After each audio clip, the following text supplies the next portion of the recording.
आज 3 महापर्व हैं अलग अलग धर्मों के।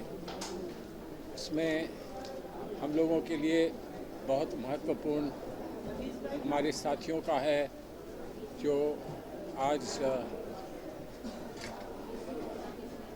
जो जश्न मना रहे हैं, हमें उसमें भी जाना है, साथ हमारे लोग लेकर आए। आज जो चेलम बना रहे हैं उनके साथ भी जाना है।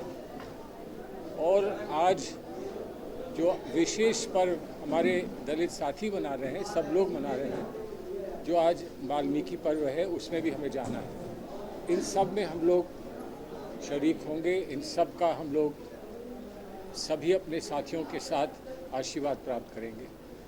उसी के साथ साथ ये हमारा मानिए कि सौभाग्य है कि हम राहुल गांधी जी के यात्रा के संदर्भ में हमें कहा गया कि आप पैदल चलकर उस यात्रा को समर्थन दें। 1 वर्ष हुआ है यात्रा को, जब यात्रा आरंभ हुई थी कन्याकुमारी से कश्मीर तक। उस यात्रा को समर्थन और उसको मजबूत संकल्प में परिवर्तित करें।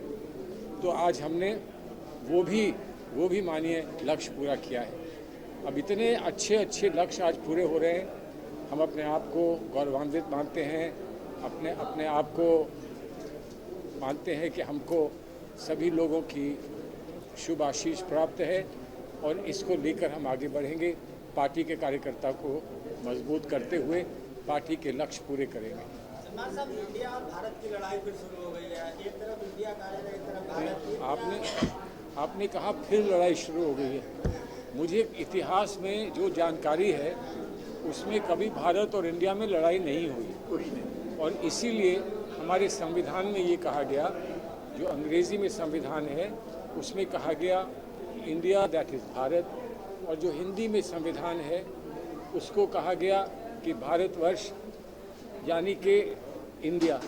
दोनों ही नाम उपयोग में लाए गए हैं और बहुत लंबी इसकी कहानी है, इसका इतिहास है। हम लोग जब भारत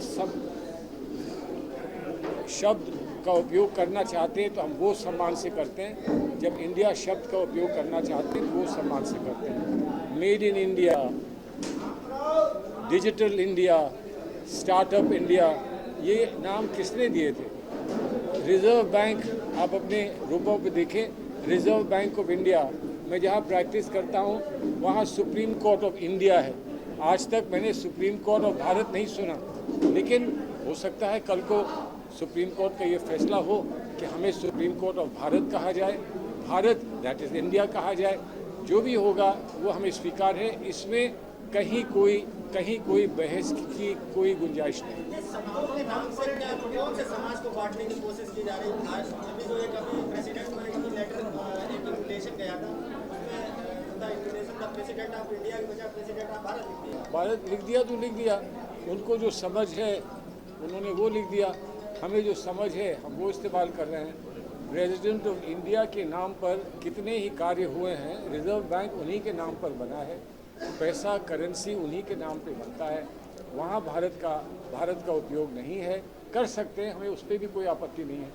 हमने तो ये कहा है कि हमारे लक्ष्य में भारत और इंडिया दोनों जुड़े हैं हमारे लक्ष्य में, और हम वही लेकर आगे चलेंगे। तो सर आने वाले समय में नोट और जो संस्थाएं चल रही हैं ये भी सब भारत में तब्दील हो। तो आप मुझसे पूछ रहे हैं तो मोदी जी से पूछना चाहिए।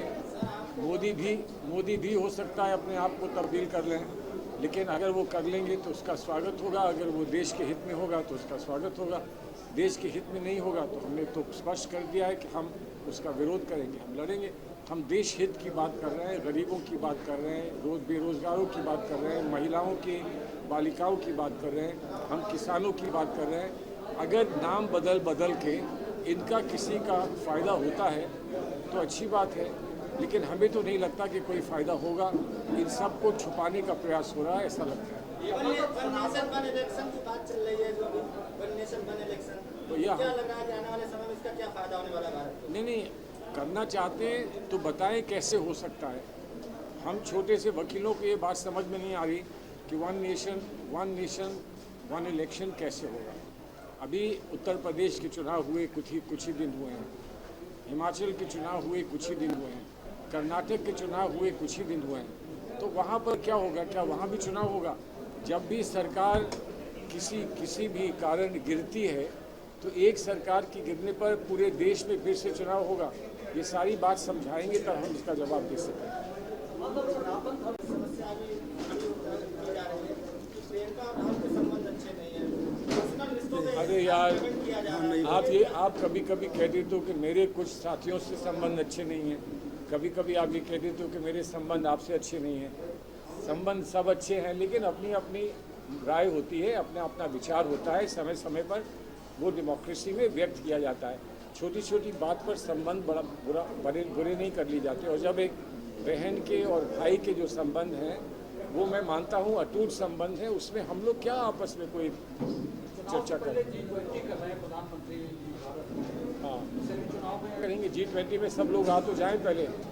ना जी आ रहे हैं और ना ही पुतिन आ रहे हैं, तो जब दो मुख्य उसमें नेता नहीं होंगे तो उसमें क्या वो तय करेंगे, ये हो जाने दीजिए तब इस पर चर्चा करें।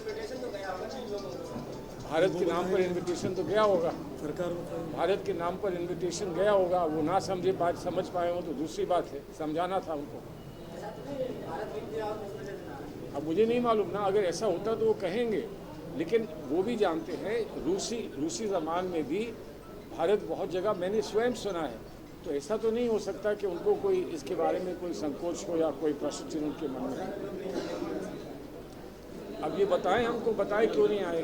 कभी कभी स्वास्थ्य बिगड़ जाता है नेताओं का, नहीं आते हैं। नहीं G20 नहीं, वो उनके कोई प्रतिनिधि तो आएंगे ना, फॉरेन मिनिस्टर वगैरह तो रहेंगे, ठीक है ना। कोई टिप्पणी की कोई आवश्यकता नहीं है। सनातन धर्म को हम सब ने हमेशा माना कि सनातन धर्म बड़ा व्यापक है, बड़ा उदार है, हमने सब ने माना। और कभी कभी किसी ने कोई संकुचित बात कही धर्म से संबंधित, तो हमने जवाब में यही कहा कि सनातन धर्म में इसकी जगह नहीं है। अब सनातन धर्म से किसी को कोई आपत्ति धर्म से नहीं है, सनातन धर्म से किसी को आपत्ति नहीं है, लेकिन एक व्यवस्था उसके नाम पर चलाई गई, उस पर उनको आपत्ति है। उस आपत्ति को वो दर्ज कर रहे हैं। उसकी बहस अगर देश में होती है तो उसका जवाब वो देंगे, अवश्य देंगे। लेकिन मैं नहीं मानता कि उनकी नीयत में कोई खोट है, मैं नहीं मानता कि उनकी नीयत में कोई खोट है।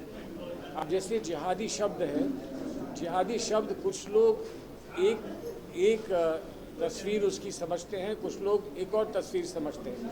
जिहाद अपनी बुराई से लड़ने की एक तस्वीर है कि आपके मन में कोई भी खोट हो, आप उससे लड़ेंगे तो उसको जिहाद कहते हैं। लोगों ने जिहाद को एक राजनीतिक मंच बना दिया, तो अगर वो बनाते हैं, ऐसा बनाते हैं तो वो बनाएंगे, उनको जवाब देने वाले जवाब देंगे।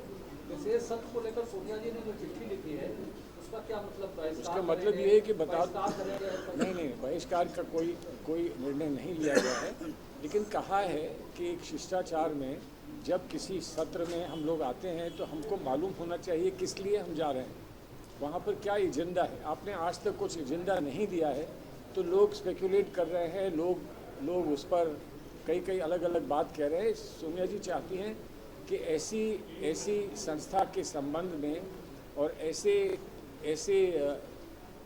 उपलक्ष्य में हम लोग कोई कभी ऐसी बात ना कहें जिससे लगे कि हमें पार्लियामेंट में पूरा विश्वास नहीं है, क्योंकि हमें पार्लियामेंट में विश्वास है।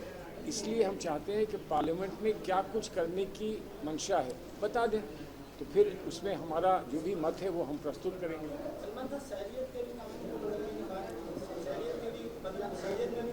मुझे नहीं मालूम, मुझे ऐसा नहीं मालूम। आप जानते हैं पहले ये बात हुई थी, लेकिन उसके बाद कोई कार्रवाई नहीं हुई है, तो मैं नहीं जानता हूँ कि शहरियत पर भी कोई अंकुश लगाने की बात है, और अगर है तो सुप्रीम कोर्ट तो सब कुछ तय करेगा ही, तय करेगा।